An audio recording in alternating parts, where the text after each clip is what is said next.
Hi and welcome everyone. In this short video, I will show you how you can share your Google Drawings using Google Classroom.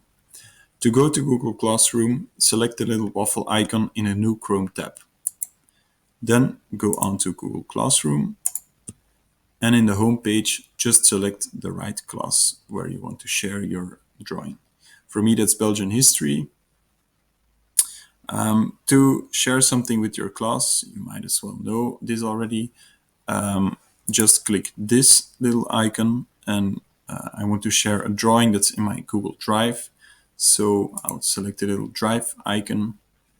As I've recently edited this drawing, it appears in the top of my search result list, and I'll simply select it and then click Add. As you can see, the drawing is inserted in my post. Then just simply add a little message and then select Post. Now your students can access this drawing and maybe even edit it. Hopefully this video was clear to you. Please do not hesitate to ask us any questions in the comment section below. Hopefully we'll see you for future tutorials.